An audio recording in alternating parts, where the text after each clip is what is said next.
So we're going to look at this match between OG and Enigma and focusing on one player in particular. This time we're going to look at Notail playing Enigma, and at the very start he's actually playing position 5, which is kind of unconventional about what you'd end up seeing with Enigma. A lot of people want to play him into off lane or something like that. Is this a meme build? Is it something genuinely that you can do in your matches? We'll end up seeing and look through what exactly he's doing and can he make this a viable way of winning. So pretty much he ends up denying the range creep on start of the first creep wave and blocks only just one creep, because you don't want to block the creeps entirely because it's not really that much use, but the block doesn't really make much of a difference. The main big difference here is that he denies yet another range creep on the second creep wave, and this is part of the process here of trying to win this lane. So at the very we'll see that coming into impact a little bit later, but right now we end up seeing just some basic harass back and forth, occupying the Phoenix, so the Phoenix is not harassing the Jugger. See, when he leaves the lane just to go and deny yet another range creep on the next wave, he ends up pretty much the Jugger gets harassed a lot. So the purpose of keeping Phoenix busy is very important, and we end up seeing Phoenix is just looking and right clicking notail all of the time. So Jugger in this lane is pretty hard to kill for the enemy lane, because against the enemy like Earthshaker on the first 2 levels, most of his damage is just going to come from Fissure, and debatably even on the first 3 to 5 levels is even coming out from Fissure, whereas Phoenix's damage comes from Fire Spirits mostly, and Jugger can spin and pretty much not take damage from the Fire Spirits. And he also, I think, can dispel them as well from the spin. So pretty much Jugger is not only just a cure that's incredibly good for sustaining lane, but he also is very beneficial against this matchup. So if we have a look at just the general experience, we'll see that Jugger has already come out ahead. And this is mostly just due to the fact that the enemy has been restricted on the experience which they're getting in lane, and Jugger has got that little bit extra experience. And we see every time that Enigma's spell is coming off cooldown, he just denies creeps again and again. So if we have a look at the last hits right now, we end up seeing that Earthshaker and Jugger both have around 18-19 last hits. And this is pretty much a even lane in terms of farm, but experience-wise, the Radiant is winning. And particularly looking at these heroes, they all get a lot stronger once they hit level 6. And this is kind of where your power level starts to spike up, and all of them are coming online. And whoever hits level 6 first has a big favorable advantage in this lane, and almost have to abandon the lane.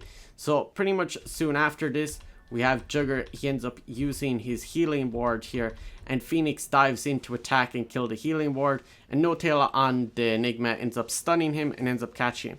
Maybe that the Phoenix thought that either wasn't expecting to get stunned, or that just forgot that, hey, Enigma is not going to max out his Eidolons or demonic conversion, so that he thought that maybe Enigma would go back into the jungle after the laning stage, but actually he's going maxing out his stun as a result of this. This is basically a fighting build, and jungling is not very effective, as most people might know as of right now.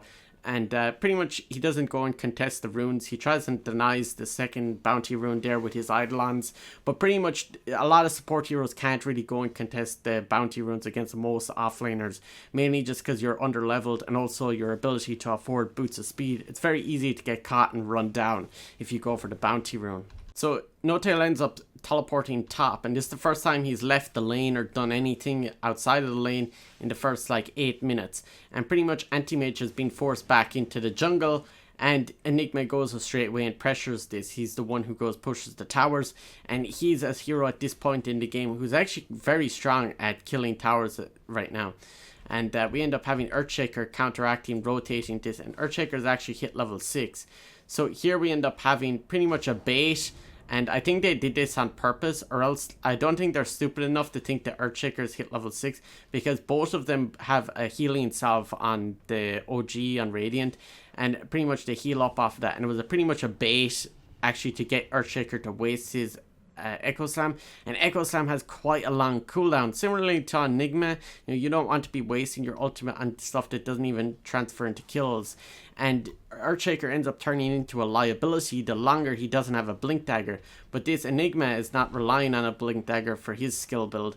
So we end up seeing, just constant pressure into this tower. And against an anti-mage draft, this is quite smart, because what you want to be doing effectively against anti-mage is finishing the game early. Everyone knows that, and Enigma is quite a good hero for dealing with that, especially if your current offlaner is not very good at doing tower damage. So pretty much Enigma can cater to doing that stuff, and pretty much picks up farm in other places in the map while his teammates are getting kills. Now, inevitably, his team are kind of carrying him here at this point, and all he has to do is just show up to the fight and press one spell on the ground, and that's about it, and they end up dying or whatever. So he isn't really doing a huge amount in impact in team fights as of yet, but pretty much we end up seeing just the purpose here is to go and push down towers, go and find the enemy aggressively. And this Enigma pick actually kind of makes sense in later parts of the game. And why the skill build is in this way is that you want to be stunning the enemy early on with your first spell, and the third spell is percentage based damage, so it ends up scaling into the later parts of the game better. And this hero also works very well if you rely on someone else to initiate for you. We have Clockwork to initiate, and then you can go in on top of it and do a black hole and guarantee pretty much a 5-second stun. There's a 4-second stun on black hole and 1.5-second stun on the hook shot. So this is pretty hard to play against as any hero, and you can always have, like, if there's one hero that you can just, if you lock them down for 5 seconds and kill them, and if you've Jugger close enough, you're always going to end up killing pretty much every hero in the game for a 5-second stun on top of that. So this is pretty hard to play into, and it's almost like an automatic kill every time you use the black hole. And because Enigma is a position 5, it's not that much of a big deal if you even end up wasting your ultimate. Obviously you want to get kills, but it's not as big of a deal if you were an offlaner and your whole team relied on you hitting your black hole. So we have the Clockwork doing a hook shot in here to start the fight, and Puck is there as well, and pretty much they're bursting down this Dragonite before he can do anything, and really they're just trying to make sure that the Dragonite ends up dying. Kind of unnecessary to use the stun there onto the Dragonite, but it doesn't really matter. So now we end up having an egg to deal with. So instead of like going back and focusing or running away from this, he commits to go for the egg, which is the most beneficial thing to do. He just about, like, he's so lucky here. He's literally taunting the enemy because, like, he should have died. Like, there's not really much to it other than that, but like, he really should have died here at this point. But he had just enough stick charges that this is the thing, at earlier points of the game, do you know how you sometimes accidentally use your stick charges? This is something that pretty much he didn't waste his stick charges. And you'll also see when he was walking back to the fountain there, he was stacking 2 camps at the same time. And let's have a look just to see if he actually made those stacks correctly. So he hit the stack here, and he hit this stack as well. Really nice. So pretty much there's a fight here, and all 3 heroes are like standing together. And pretty much we end up seeing he's backing off from this. He doesn't have his Jugger close enough yet. But now, like, even here, it's kind of like weird. Like, the Enigma is level 8 and this mid hero, like Dragonite, is only level 9. You start to see that there's a big experience advantage coming to the Radiant side and an 8k net worth at this point. Enigma hasn't been a lot of the reason why they're ahead at this point, and it is really like the other heroes that are like pulling them this far ahead. Like, Enigma hasn't really killed many people, has he? Hasn't been the crediting reason why they're dying. He just kind of shows up, clicks one spell, and that's it. And it pretty much, throws down an observer ward. Next hero comes along, Clockwork goes in, clicks one spell on the ground, and then walks away again. Like, literally, this is like playing against Hurls, it almost looks like, because they're making it look so easy. But really at this point, they're just so far ahead. Like, how do you even deal with this? Now, a lot of teams, like in ranked matches, just, they GG at this point. They give up the AFK in the fountain. And this is effectively what you would see in an Immortal match. But because it's a pro match, you just don't want to give up that easily. And pretty much the game keeps going on. So if we look at the other end of the spectrum, we'll end up seeing the position 5 on the Dire side is Death Prophet. And really, this hero as a support doesn't make any sense. Really all you have is a silence, and you can do some damage here and there. You build the same items, like you build as the Enigma, you have Tranquil Boots and Medallion, And if we look the Enigma's item, he also has, you know, pretty much almost identical items at this point, you know, a wand as well.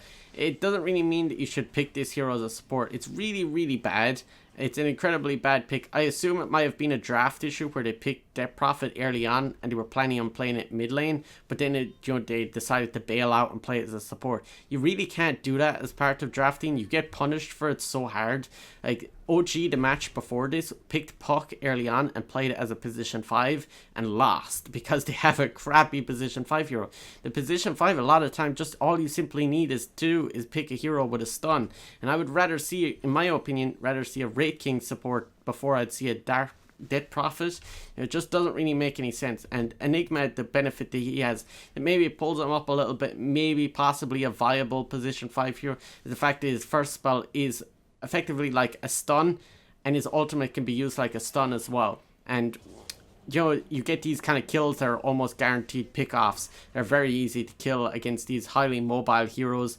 And even if you look at this spell and you break it down a bit more, the stun duration is 1 second. I think, is there a talent that increases the duration? Yeah, so pretty much every 2 seconds you get a 1 second stun, and that happens 3 times, 3 instances. So effectively it's like a multicast on Ogre Magi's stun. Like, it's kind of crazy like how good the thing is, and it also does 100 damage per instance. That's a 300 damage nuke. Like, this is actually a really good spell to have at the early points of the game, and it starts to kind of come together where this is, you know, even though this match is heavily in the favor of OG, it starts to make sense that this is a more viable hero as a position 4 or position 5 as well. Like, so, you know, I think that this is something genuinely you can do very easily. And I think OG, the game after this, on game 3, they played this Enigma position 5 and won yet again. So not only 1 game, but 2 games in a row. But what I would say is that just generally basing off of the game 3, which they played, the Enigma in the next game were playing against like a really bad, they had a really bad draft on Nigma, and that's a lot of the reason why they lost an OG win with their Enigma pick. This is getting really like confusing saying Enigma and Nigma in the same sentence. But yeah, hopefully you enjoyed this video. You want to see more Dota content like this, make sure you subscribe.